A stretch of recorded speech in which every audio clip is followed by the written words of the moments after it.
couple of days. I'm going to go through the seminar that we would have done on with Lada and with me tomorrow on Friday, and just to raise 1 or 2 points, give you a few things to think about. I'm going to go through it and then going to go back to the work or to some of the research things I'd like to have a look at. First thing to remind you of is that the SAE has to be in April the 23rd, which is way off yet, but obviously there's lots going on. The other thing to remember is that the plan for the SAE, which is a part of the task, is in by the end of next week, and you need to send that to me by email, please, by then, so I can keep an eye on what you're doing, make sure you're on the right track. Okay, we're going to look at mistakes now, and one of the biggest mistakes in history. Presidential election 1948. Dewey defeats Truman. No, he didn't. Truman beat Dewey, and that was a New Chicago Tribune who decided to go with the the exit poll results, or whatever they called them in those days, and they got it tragically wrong, as you can see. Collector's item, those papers. Clear lesson for everybody. Make sure you get your facts right. When you make a mistake, you've got to own up and put it straight, as they no doubt had to do with that one.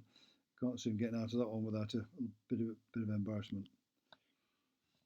So mistakes happen. What we need to do is know how to deal with them, how to deal with complaints, and how to cope with when things go wrong. Look at corrections on air, in print, and online. As I said in the lecture, it's easy to put things right today because it's instant, and you can take down the thing that was wrong. Whereas in a newspaper or on a TV bulletin, it's there and it's stamped on there, and you can't change it without going back. But with these days, it's much easier. So the IPSO Editor's Code of Practice Clause 1, there's no room for debate there. It tells you exactly what you need to do, that if you make a mistake, you have to tell people you've made a mistake and put it right. It's also the right and moral thing to do, and people respect you for it. If you try and wheedle your innocence, which is what used to happen a lot more, because I think I've said this before, to admit a mistake was often seen as a first step towards a solicitor's letter arriving and possible legal case against you when you got something wrong. I think that attitude softened in recent years. As I say, the online with online products these days, it's much easier to go on and change things instantly. And it's the right thing to do, as we know. If you make a mistake, you say sorry and you carry on. People respect you for it. The actual clause in the IPSO code on accuracy, quite clear there in red: a significant inaccuracy, misleading statement or distortion, once recognised, must be corrected promptly and with due prominence, and where appropriate, an apology published. Publication must report fairly and accurately the outcome of an action for defamation to which it has been a party, unless an agreed settlement states otherwise or an agreed statement is published. So not only do you put it right, but you have to be seen to put it right, and you have to be seen to be making an apology and a correction. So again, nothing wrong with all that stuff. You're honest with people, they'll be honest with you. Obviously, you can't be making 10 mistakes a week or people won't trust you so much. But when you do make a mistake, best to get out in the open. As in the rest of your life, get out in the open and make amends and get on with it. So I'm going to come back to this. I'm going to go through all the slides first. Then you're going to come back to this. I'm going to leave you some work to do, looking at IPSO's website and look at some complaints and regarding accuracy. Make your own decision to whether you thought they were upheld or whether the decision was right. Compare it with others. Also look at Ofcom, the broadcasting watchdog, to see how they go about their complaints, whether you agree with the findings. Generally, make yourself familiar with the process and look at some of the language used and the way that organisations deal with complaints. Most of them very thorough and in depth, and quite often as well, the complaints aren't upheld because the newspapers actually, though the item may have been in less than the best taste, it isn't inaccurate. So that's something else to consider as you're going through. Speaking of mistakes, we know about this one, probably the biggest, most willful mistake in the history of journalism, even more so than the Dewey one. Genuine mistake with Dewey. This was a error of judgment, a huge and Terrible error of judgment on behalf of Kelvin Mackenzie to do what he did with the front page all those years ago. It took them 23 years to admit it, but then, to be fair to them, or if you need to be fair to them, they did go big on the front, same prominence as the original story, an apology. They got it wrong. They went with a story that was used by other people in a lesser, more cautious way. But of course, they gave it the full sun treatment and went all out on the front, revved it up as high as it could be, and we know the rest. So caution is obviously something you need to do, and that's just an illustration of when things go beyond wrong and into another realm. Christopher Jefferies, he was a man who was the landlord of a woman called Joanna Yates, who was murdered in Bristol, I think it was, a few years ago. Because he looked slightly odd, he was thought to be a bit of a weirdo. See their friend in jail for paedophile crimes. Well, maybe he didn't know about it. Well, the point is, they're pointing the finger at him. They're making him a suspect. This is all before anyone's been in court. So they went big on it because he looked strange, basically. There's a series of headlines from the Mirror, putting their foot more and more in it with most of it, and they got big trouble for it. The Sun and the Daily Mirror guilty of contempt, publishing a series of extreme articles, etc., January 88. Mirror fined 50,000, Sun fined 18,000. When it was decided that the papers posed substantial risk to the course of justice in their reporting of the arrest of Christopher Jefferies, who was later released without charge and entirely innocent of any involvement. No doubt people still look at him in the queue in the chip shop and think, I know his face from somewhere, who's that? I'm sure he's not over it yet. So it ended up 8 newspapers paying libel damages to him, and there's a life damage there just because he looks slightly eccentric. So as I mentioned, back in the day, newspapers used to hate acknowledging mistakes or print retractions, but not now. I've told you why that is, and what's changed is that the online, your ability to change things online is so much quicker and easier these days. As long as you need to put in there that you have changed it. Not all do. The Guardian and the BBC do. I say originally it was people were loath to admit mistakes because it suggested, or was often a loophole or an invitation for a legal letter and a payout to the offended person. So that's changed as well. Although people still do get lawsuits brought against newspapers and other publications.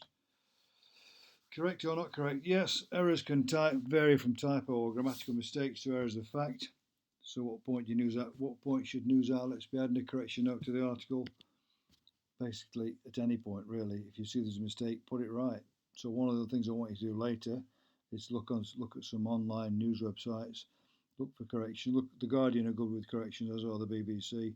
Also, Guardian do good updates as well. We talked about the news being more of a negotiation, more of a process than a product these days.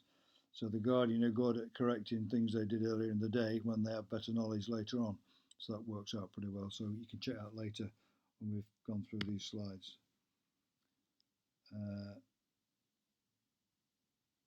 Just more of the same, really.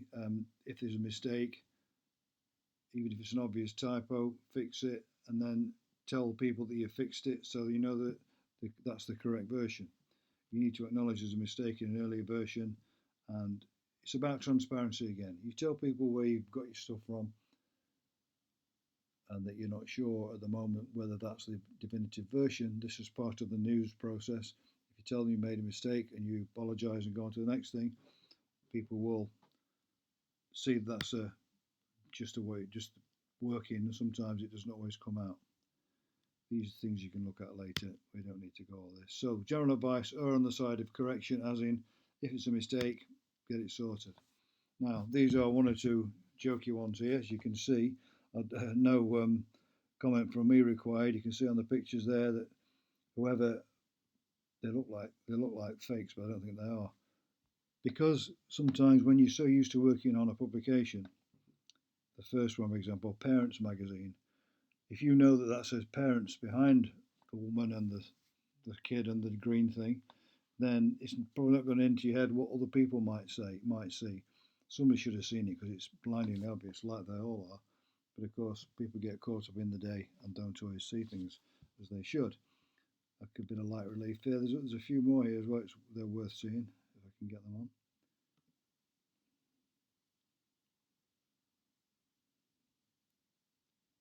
I'm not going to read these out because some of them are a little bit close to the knuckle, but this is a good one. Headline on the item of the February 5th edition of the Inquirer Bulletin incorrectly stated stolen groceries. He should have read homicide. Now that's a good mistake to make. No real problem there. This one you can read for yourselves.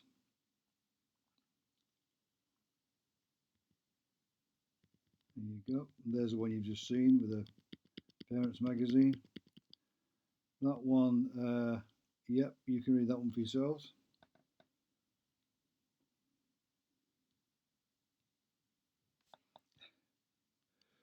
Gotta say, these are class. That is what happens when somebody doesn't fill the headline in. Often on a paper they'll put some letters in just to fill the space up, so you know the headline goes in. Well, they forgot to do the second line there. Juxtaposition. That story is ruled off from the top, from the hostage bloodbath story. There's a rule there on the page, which means it shouldn't be the same thing, but occasionally, and quite often, that rule is ignored, and it gets some amusing often, or occasionally, terrible coincidences. There's one, somebody should have spotted that one. Story should have read that Lede was on drums rather than on drugs. The Sentinel regrets the error. Again, quite amusing if you like that kind of thing. There we go, that one. No need for me to comment on that. Nor that one. Amusing nonetheless.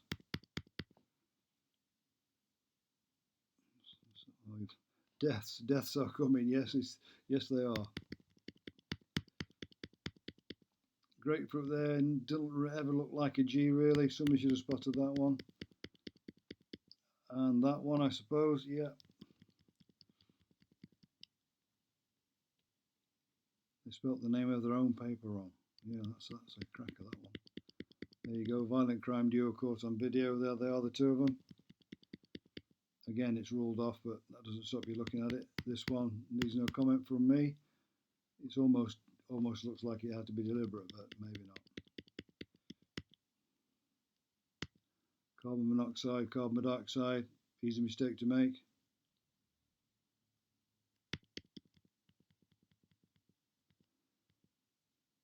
Winter Dream Holiday, ship on its side. Good juxtaposition again. No explanation required from me for the drunk driver one. Chicken diapers, nice. Then the extra T there makes the cracks in the public persona, gives them all a different meaning. Saw that one. Sex offender leaves Westport. The area is getting a good send off. Not really. That's a ruled off story again, but doesn't stop it being funny. And there you go. No comment required from me on that one. And that says Pope approves use of condoms after historic shift. So there we go.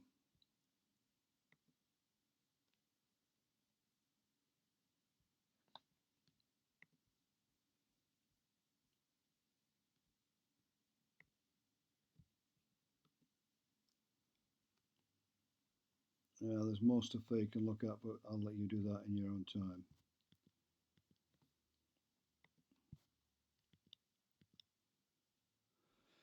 A few years ago, someone tweeted from the BBC that Queen Elizabeth had died and she spelled her name wrong even then. She was probably in so much of a hurry she spelled her name wrong. There was a hell of a fuss about that. I'm not sure if she still works for the BBC or not. Maybe she does. We can all make mistakes. But that's a cracker, that one.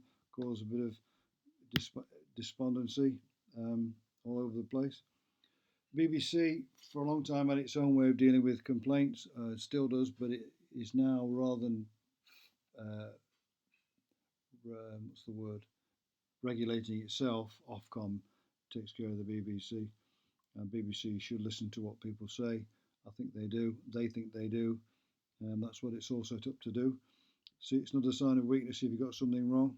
It's a sign of strength. You can admit it and put it right. It's their attitude. I think that's a pretty good attitude to take. However hard you strive to be accurate, fair and impartial, you get things wrong. Judgment made against the clock, so you're working towards deadline, you're making quick decisions, something gets through that you didn't see, the clip doesn't quite get it right, maybe an inference made against the deadline, or just plain ignorance, you assume something and you're wrong. So you need to be careful, and you need to make sure that if you do make a mistake, you put it right. So as part of this then, I'd like you to go to Ofcom. The old BBC stuff might still be around. ITV certainly, you can go and look at their complaints and see how they deal with them, how they deal with corrections and clarifications, and their complaints. You see, often you hear the BBC's, what is that show called, where they have the points of view, is it? Maybe. No, it's a quiz show, isn't it? I forget now. There's a show where they actually air their people's grievances on the radio, I think on TV as well. That you can read at your leisure. Likewise, that. Now we need to be sure that we're correcting things right across the piece, as in print, online, social media. So it can be a big job to make sure you get it all right, and to make sure you correct them all, and make sure the old stuff is taken down. The new one acknowledges the old stuff and gives you the right stuff that is correct. You can read that at your leisure. You can also have a go at this, the media and racism, if you want something else to do. Does the media make matters worse? There's often a lot of accusations aimed at the media, newspapers in particular, that they encourage or foster racism. There are examples to prove that can be correct. I would say largely it's not, but it's an issue worth following up and look at some examples, and there's some instances there of some possibly racist things you can look at and see how that works within the errors and corrections field. Also, there's some look there, an academic look at the media racism issues. When you consider some of the things that have gone on in the past, and even as recent as the jihadi, 3 out of 5 Muslims support jihadi or support the terrorism. Poorly presented, over the top again. There's something you'd think they'd learn, wouldn't you? They took a survey, misread it, and really went for it. So the caution aspect of this is very important. So now, if you want to go back up these slides, this will be there for you to see. Go back up the slides and go to some of the links and do a bit of the work. That'll give you some more detail and background on what we're about. So hopefully I'll see you again soon, but probably for the next few weeks we'll be doing this. Okay, any detail you need to know, send me an email. Don't forget your essay plans on an email to me, and your deadline for your essay is April the 23rd. Okay, stay well. See you later. Bye.